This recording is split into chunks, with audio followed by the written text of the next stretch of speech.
The place, just outside the Virginia Capes, and the year 1807. An American frigate, the Chesapeake, has been fired on and boarded. 4 sailors are taken off the Chesapeake to the British ship Leopard and impressed into English naval service. Britain, at war with France, faced the conqueror of Europe, Napoleon Bonaparte. English ships hovered off American ports, ready to seize vessels and cargo destined for France.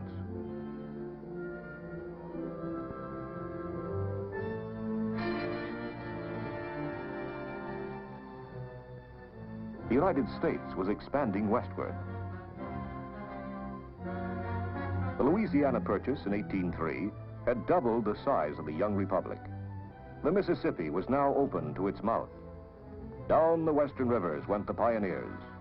But the British hold on the forts in the Northwest Territory gave them control of the lakes and of the Indians in the area. Naturally, the American frontiersmen wanted the British to get out.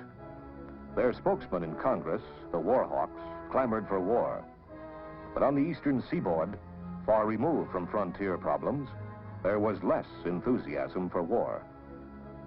In 1807, President Jefferson tried to avoid war by proclaiming an embargo. No foreign trade, no ships to leave our ports or overseas. This embargo was an economic catastrophe for America and was repealed in 1809. During May 1811, occurred another incident off our coast, bringing us closer to war. In a night encounter, the British sloop of war, Little Belt, exchanged shots with the American frigate President. War was declared the following year, 1812, June 18th. American strategy called for raiding hostile seaborne commerce and an offensive to invade and conquer Canada while protecting our own coast and borders from similar enemy action. The naval instruments for coast defense were harbor gunboats, which proved of limited value, and a United States fleet of 17 naval vessels, 7 frigates and 10 smaller ships, as contrasted to the British Navy of some 600 vessels, including 124 ships of the line mounting 60 or more guns, and 116 frigates of 30 to 60 guns each. Nevertheless, at the outset of war, the vastly outnumbered American Navy had several distinct advantages. First, the bulk of British naval strength was pinned down in European waters, blockading Napoleon. Second, America's frigates, designed by the master naval architect Joshua Humphreys, were larger and heavier gunned than the British frigates. They were excellent, fast sailors. And third, an advantage of the utmost importance, many of the naval commanders had been rigidly schooled under Commodore Preble in the war with Tripoli. The well-remembered successes of American naval captains against British commerce during the Revolutionary War led the small United States Navy of 1812 to challenge once again British command of the seas through commerce raiding. In this, the Navy was joined by hundreds of American privateers, vessels licensed by the government to prey on enemy trade. During the first year of war, American squadrons made wide sweeps. Their prime targets were convoys from the West Indies to Europe. Commodore Rogers with the frigates President and Congress, the frigate United States and brig Argus under Decatur, Bainbridge with the Constitution and sloop of war Hornet, all set out to strike the British merchant fleets. Deployment of these American naval squadrons diverted the British fleet in northern American waters from blockading United States ports to escorting merchantmen and seeking out our commerce raiders. Off New Jersey, July 17 and 18, 1812, in one of the most dramatic incidents of the war, a British squadron, including the frigates Guerriere and Shannon, moving south from Halifax, almost captured the Constitution. Captain Isaac Hull, by skillful kedging, narrowly escaped. In a dead calm, with no help from the sails, anchors were repeatedly carried ahead in ship's boats, dropped, and the Constitution hauled up to them. Resourcefulness saved the day. Just a month later, on August 19, well out in the North Atlantic, the Constitution made her most famous fight. She again sighted the Guerriere, this time alone. Hull had the weather gauge. He approached to pass close under Guerriere's stern, where he could pour out a raking broadside. But the English Captain Dacres fired all his starboard guns and, wearing ship, brought his other side to the Constitution. He fired a port broadside. Many of the Guerriere's shot did not penetrate. The Constitution's oak sides seemed made of iron, old iron sides. Dacres turned away, but the Constitution came on. Side by side, they ran in a square set-to. The Guerriere lost her mizzenmast. It dragged in the water like a rudder, turning her to starboard. The American forced the Britisher to turn still further, crossed her bow, poured in another broadside. The bowsprit of the Guerriere caught in old Ironside's mizzen rigging. Down came Guerriere's foremast and then the mainmast. The ships wrenched apart. So the Guerriere lay, a hulk in the trough of the sea, her gun muzzles rolling under. Too badly cut up to be taken as a prize, she was burned at sea. This stinging victory was a tonic to the Americans ashore.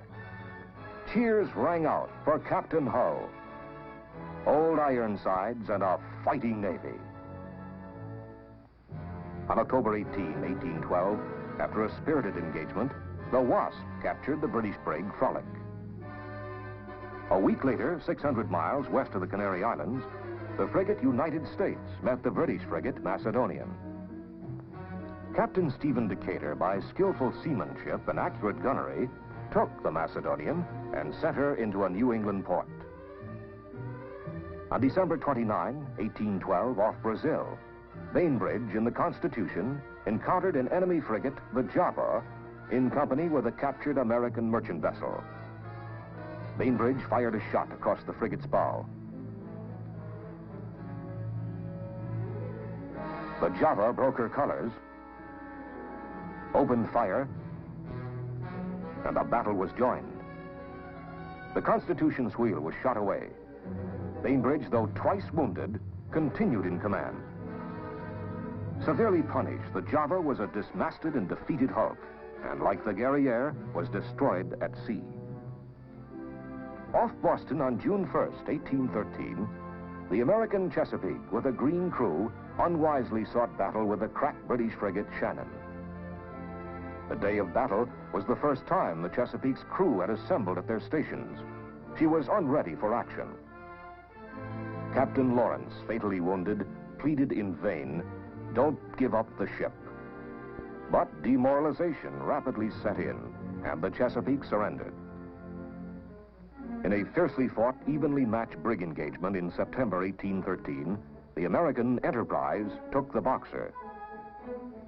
Meanwhile, the Essex rounded Cape Horn, the first American man-of-war to enter the Pacific Ocean. Under Captain David Porter, she cruised at will and destroyed the British whaling industry in the Eastern Pacific. At Valparaiso, although in neutral waters, Porter was cornered and illegally attacked by a superior British force. After a long, heroic, and bloody fight, the Essex surrendered. In 1812, it will be recalled, the American plan envisioned the conquest of Canada. The American militia outnumbered the British ground forces in Canada, but English ships controlled the lakes. By water, Britain could supply her forces. She could move them rapidly, and she had secure communications. On the land frontier, there was also the ever-present threat of Indian attack, intensified by Tecumseh's Indian Confederacy. The American General Hull was forced out of Detroit in August 1812 by the energetic Britisher General Brock. Using his lake craft, Brock repelled attacks by larger American land forces. To contest British control of the lakes, President Madison ordered the building of American warships on these vital arteries. By 1813, Commodore Oliver Hazard Perry had built a fleet on Lake Erie. The British Commodore Barclay had lagged behind in this construction race.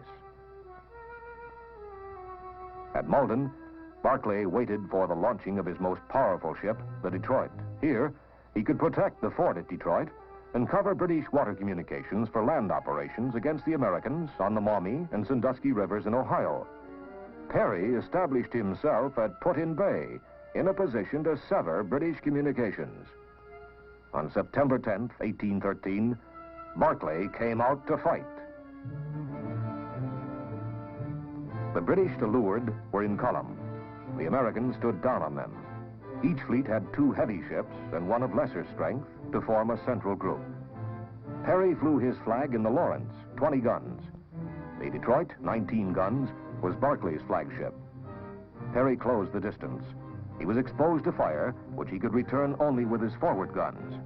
The Lawrence outran her support. The 3 heaviest British ships poured in converging fire. The American Caledonia closed, but Niagara lagged behind. The Lawrence was crippled. Her deck a shambles, every gun useless, most of her crew killed or wounded. Meanwhile, the wind strengthened. Fresh American units came up. Perry shifted his flag to the Niagara. In his new flagship, Perry returned to action and broke through the enemy line. With his starboard guns, he raked Detroit, Queen Charlotte, and Hunter. And to port, he fired broadsides into other British vessels. The smaller American vessels closed in on a disorganized enemy. The British flagship Detroit surrendered. The Battle of Lake Erie was won. Perry wrote to General Harrison, "We have met the enemy, and they are ours." This victory severed British communications in Ohio. Their withdrawal overland was intercepted at the Thames River by American troops brought across the lake by Perry. The battle here, in which Perry led a cavalry charge, was another American triumph, putting all territory north and west of northern Ohio under friendly control. As pressure of the Napoleonic Wars eased, naval strength was released from Europe, and Britain tightly blockaded the American coast. Prices soared. Commerce was almost at a standstill. Coastwise freight moved only by wagon.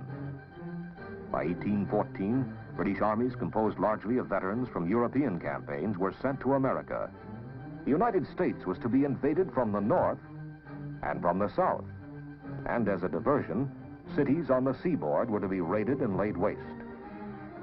The capital city of Washington was selected. At Bladensburg on the District of Columbia line, the British marauders were met by several thousand raw and demoralized militia.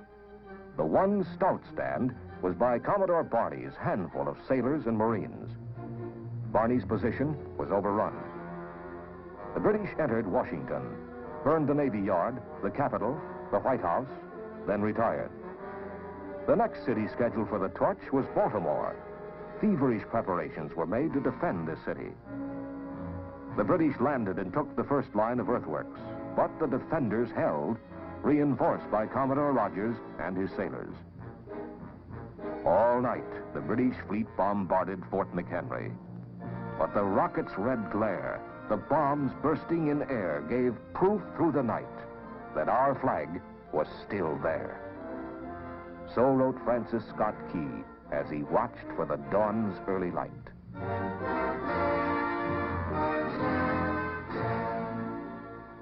The invasion from the north by 12,000 seasoned troops was led in person by the Governor-General of Canada, Sir George Prevost.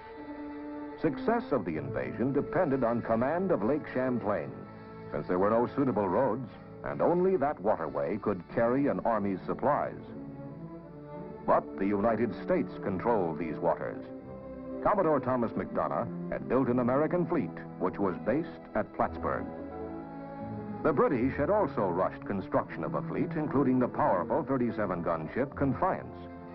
Prevost and his army arrived at Plattsburgh, where no sizable American land forces opposed him. Early in the morning of September 11, 1814, the British squadron sailed to engage McDonough. The American fleet waited in the bay under Cumberland Head in careful formation, ready for action. McDonough had chosen his position well. The British fleet had to approach the American column with their bows presented and open to the dreaded raking fire. The British Commodore Downey had 4 strong ships: Confiance, Linnet, Finch, and Chubb, plus gunboats. The Confiance was scarcely ready for action. Shipwrights had just left her. The crew had just reported aboard. Another example of an unready vessel. Downey knew that the two strongest American vessels were on the windward or northern end of the column and decided to concentrate 3 ships against them. The Linnet and the Chubb were to engage the Eagle, while the Confiance was to anchor athwart the bow of the American flagship Saratoga. The Finch and gunboats were to attack the American rear, the Ticonderoga, Preble, and the galleys. But fortune was with McDonough. The wind failed the Confiance. Forced to anchor, she was fired on by the entire American column. In return, the Confiance fired her first broadside, and the Saratoga lost 1/5 of her crew. Aboard the Confiance, Downey was killed. The Eagle was attacked as planned by the Linnet, but not by the Chubb, which became unmanageable and surrendered. The Finch grounded, so the American rear was attacked only by gunboats. The Confiance and Linnet fought against the American Saratoga and Eagle. After an hour and a half, both flagships were shattered. At the critical moment, McDonough, by use of a spring line, pivoted his ship to bring fresh batteries to bear. The issue was decided here. The Confiance tried the same, but was slowed by battle damage. The crew panicked. The Confiance struck her colors, followed 15 minutes later by the Linnet. Commodore McDonough, with leadership, bravery, and skillful disposition of his ships, had won a great victory. Governor Prevost's army retreated to Canada, since naval control of the lake remained in American hands. In 1814, weary of a costly, stalemated war, the British initiated peace negotiations. On Christmas Eve, the Treaty of Ghent was signed. But news of the peace did not reach the British force at sea, poised for the southern invasion. Commodore Daniel Patterson predicted correctly that the British point of attack would be New Orleans. His small naval squadron delayed the enemy landing several days, gaining invaluable preparation time for the Americans. When the battle was joined in January 1815, direct naval gunfire support assisted General Andrew Jackson in defeating a British veteran army of some 5,000 troops. New Orleans was the last land action of the war. By the terms of the treaty, the British agreed to evacuate the Northwest Territory. They relinquished their claims for part of Maine and exclusive control of the Great Lakes. The decisive American naval victories by Perry on Lake Erie and McDonough on Lake Champlain left Britain with a poor case. England never resumed impressment of American seamen. The War of 1812 proved once more the necessity for a strong navy, maintained in a state of constant readiness. Lacking adequate naval strength, we could not lift the strangling blockade. Invasion had been stopped on Lake Champlain and at New Orleans, but it was not stopped in the Chesapeake Bay, which was devoid of American naval strength. Washington had been burned. The Chesapeake's loss to the Shannon emphasized the disastrous results of lack of training and discipline. But America could take pride in her fighting ships and men. The few frigates and smaller vessels had more than held their own, all forerunners of our great modern fighting ships. Men and ships of 1812, fighting defenders of our great free republic.